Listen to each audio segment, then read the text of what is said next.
tudo bem?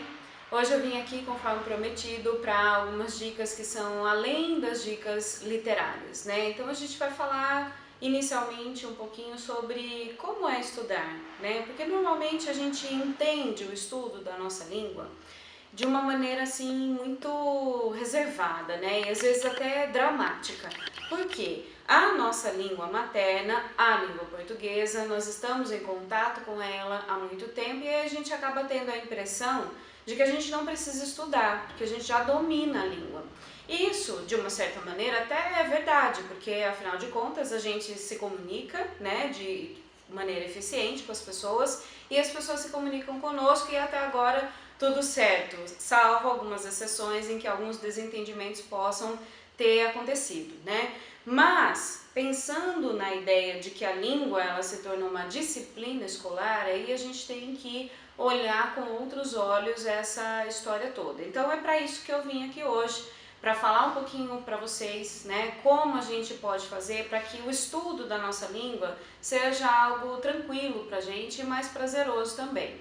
Eu costumo dizer sempre para os meus alunos o seguinte: nós existimos a partir da nossa língua. Sabem aquela máxima de que penso, logo existo? É exatamente sobre isso que eu estou falando. O que faz com que a gente de manhã acorde, olhe para o espelho e pense, eu sou alguma coisa, né? Eu sou lindo, eu sou inteligente, eu sou importante, eu sou o cara, como normalmente costumo brincar, né? Ou a cara, né? Eu também tenho essa brincadeira também. A gente só consegue fazer tudo isso a partir do uso da nossa língua. Então, se a gente existe porque a gente pensa, automaticamente isso só é possível a partir da nossa língua, e no nosso caso, a nossa língua materna é a língua portuguesa. Então, só por isso, a gente já tem que ter um certo respeito aí, quando a gente fala de estudo da língua portuguesa. Nunca mais a gente vai poder adotar aquela postura de que, ai, que saco, eu tenho aula de português, né? Inclusive, dependendo da carreira que você tenha escolhido e dependendo da faculdade para onde você vai continuar tendo aulas, né, de língua portuguesa. Então, você não vai abandonar essa história agora no ensino médio, no término do ensino médio, muito pelo contrário. Até porque, graças a Deus, você vai continuar pensando, então automaticamente você vai continuar utilizando a nossa língua também. Então, eu costumo dizer o seguinte, sempre, para qualquer aluno que passe por mim, é importante primeiro que a gente consiga reconhecer e validar a importância da língua para a gente. Depois a gente começa a observar quais são os mecanismos, né, de estudo que eu posso aí estabelecer na minha rotina. Então toda e qualquer experiência pela qual eu passe é uma oportunidade única de reflexão a respeito do uso da nossa língua. E é justamente isso que os vestibulares estão cobrando, né? E uma outra questão também importante para ser discutida é a diferença que existe entre provas anteriores de 20, 30 anos atrás dos vestibulares e provas atuais, que é o que a gente vai discutir num próximo vídeo. Então a gente vai observar quais são as reflexões que devem ser feitas, né, que devem ser consideradas a respeito do uso da nossa língua e que tornou essa observação extremamente mais humana e menos mecânica do que era feito antigamente. Então hoje, por exemplo, quando a gente vai estudar gramática e a gente se utiliza de gramáticas mais antigas, a gente observa exemplos extremamente didáticos e exercícios extremamente didáticos que nos conduzem de uma certa maneira a essa visão mais mecânica mesmo da coisa. Mas quando a gente traz para a realidade, traz para o mundo real o uso da gramática em si, o uso da língua de uma forma geral, a gramática é só um dos aspectos que a gente vai observar, a gente verifica que a mecanização pode ser deixada de lado.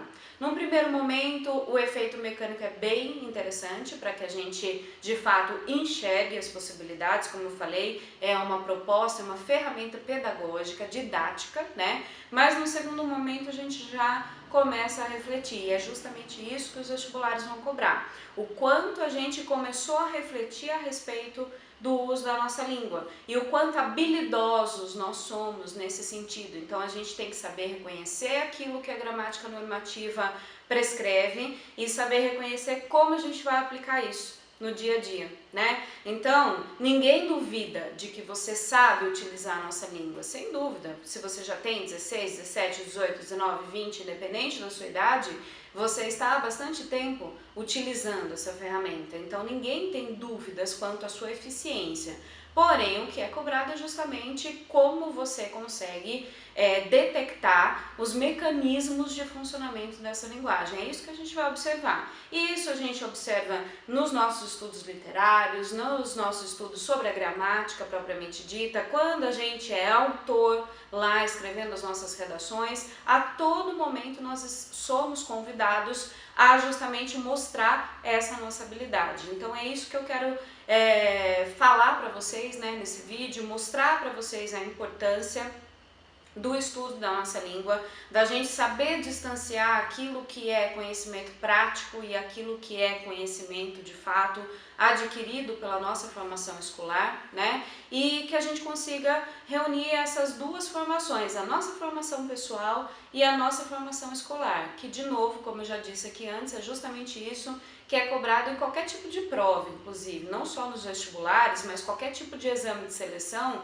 vai justamente verificar e avaliar isso em nós. Então, se você estiver, inclusive, pensando em prestar algum concurso público, também a gente vai ter aí esse mesmo direcionamento, desculpem, das questões aí de língua portuguesa. Então, este é, na verdade, mais um alerta para você reconhecer essa importância, para você olhar com outros olhos e sim, acreditem em mim, dá pra gente ser feliz estudando língua portuguesa, dá pra ser feliz estudando gramática, dá pra gente se divertir inclusive, né? Quem é meu aluno de sala de aula, né, presencial, sempre se surpreende com isso, com o fato de que dá pra gente dar risada, dá pra gente brincar, dá pra gente se divertir e dá pra gente falar sério também, pensando em todo esse conteúdo que a gente tem que abraçar, que faz parte do nosso dia a dia, embora a gente não racionalize sobre ele, mas ele está ali presente no nosso dia a dia, toda vez que a gente se comunica com alguém, toda vez que alguém se comunica conosco e toda vez de novo que a gente acorda, olha para o espelho e pensa,